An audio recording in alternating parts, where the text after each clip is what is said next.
Monsieur le Président du Conseil national de la transition,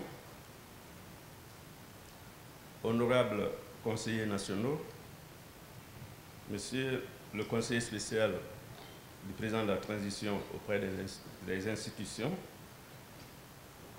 Mesdames et Messieurs les membres du corps diplomatique et consulaire, Mesdames et Messieurs les membres de l'administration parlementaire, Mesdames et Messieurs les représentants des médias, Mesdames et Messieurs les représentants de la société civile, distingués invités, tout protocole observé. Mesdames et Messieurs, à l'aube de l'indépendance de la République de Guinée, les régimes politiques africains avaient pour modèle ceux des États occidentaux, considérés comme vitrine de la fondation de l'ordre juridique, fruit du mimétisme constitutionnel. Cependant, il est à noter que l'effectivité du constitutionnalisme devrait avoir pour fondement en majorité les racines de nos coutumes, traditions, culture et histoire du pays.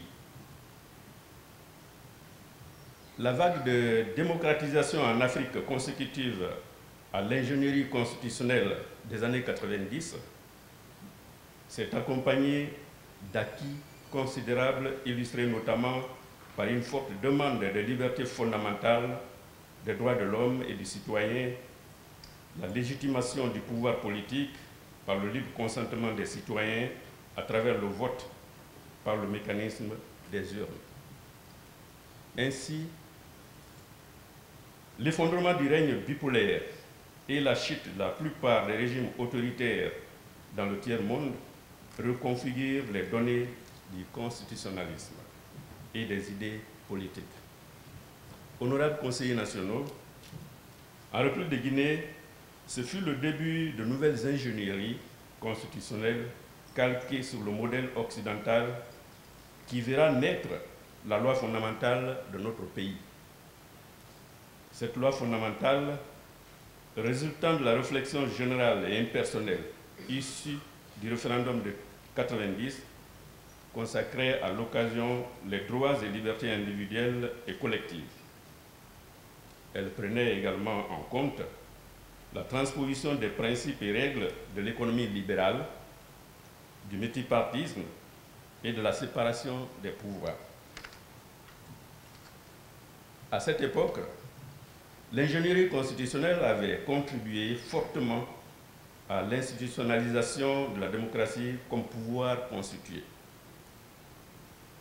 Cette constitutionnalisation donna naissance à un régime présidentiel. En Guinée, cette ouverture politique a suscité beaucoup d'espoir en raison des acquis susmentionnés. Cependant, en dépit des avancées réalisées par le travail de production constitutionnelle, des vulnérabilités, voire des manquements graves aux règles et principes démocratiques ont été relevés au cours des années 99, 2000 et 2020.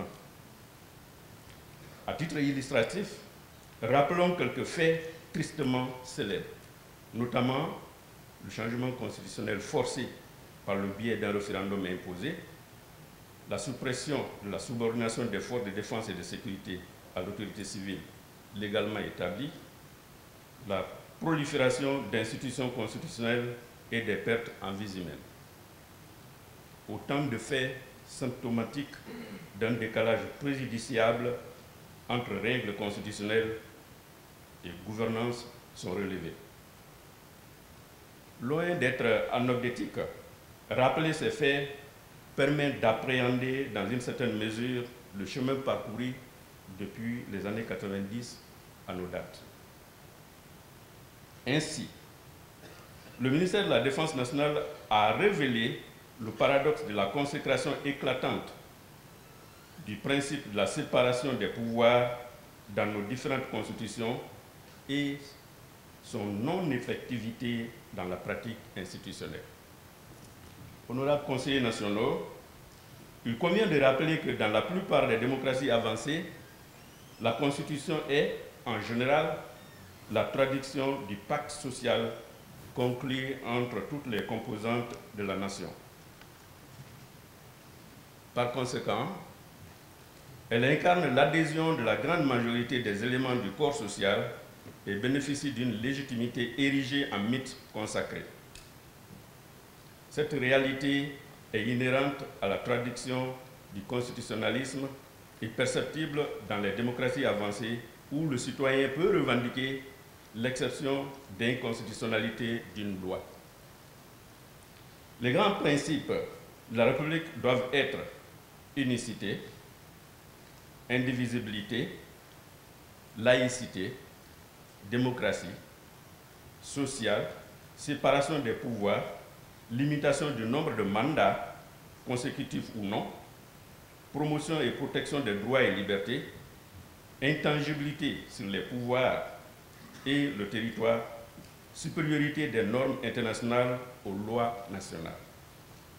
Honorables conseillers nationaux, le ministère de la Défense nationale souhaite, dans le cadre de ce débat d'orientation constitutionnelle, la prise en compte des propositions suivantes. Le renforcement des libertés, droits et devoirs, ainsi que leur encadrement juridique. L'exercice des droits et libertés doit être encadré par des textes de loi au contenu sans équivoque. À ce titre, la loi 009 de juin 2015 portant maintien de l'ordre public en République de Guinée doit être révisée et amendée.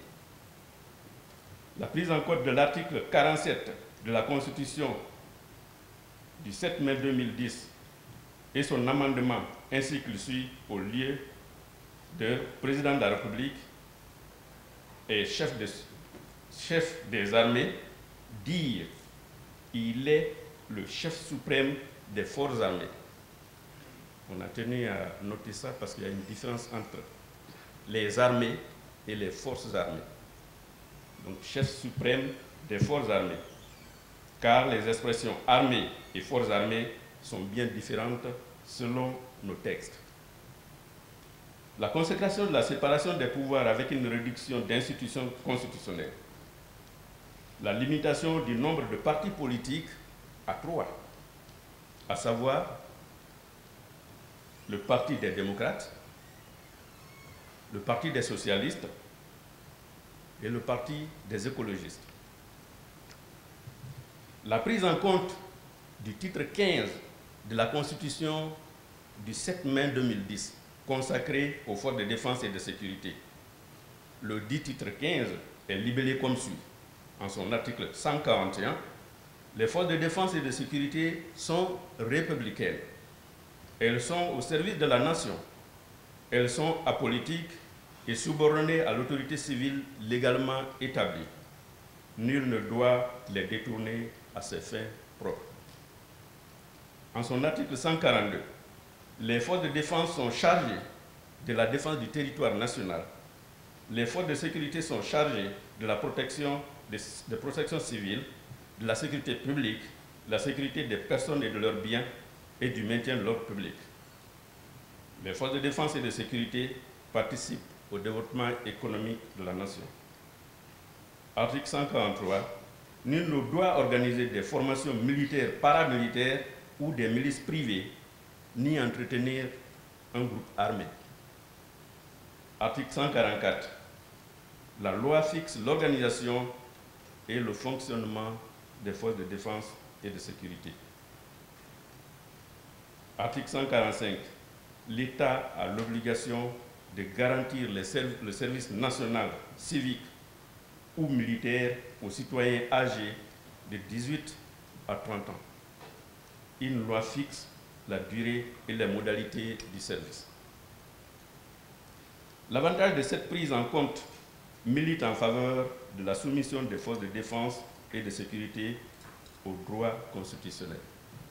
Honorables conseillers nationaux, une constitution devenue instrument de domination, d'habillage légal pour maquiller l'arbitraire politique au profit d'un dirigeant sans repère idéologique de paix et de fibres patriotiques peut conduire à l'instabilité des institutions et de l'État. En somme, l'instabilité funeste et cyclique de nos précédentes constitutions pourrait être liée à un déficit de contextualisation et du mimétisme constitutionnel. Car en vérité, les institutions ne valent que ce que valent les hommes qui les animent ou servent. Enfin, l'on peut retenir qu'en Afrique, l'absence d'harmonisation fondée sur la base de respect mutuel et de complémentarité entre les autorités civiles et militaires est souvent à l'origine de l'échec de la démocratie. Vive la République, je vous remercie.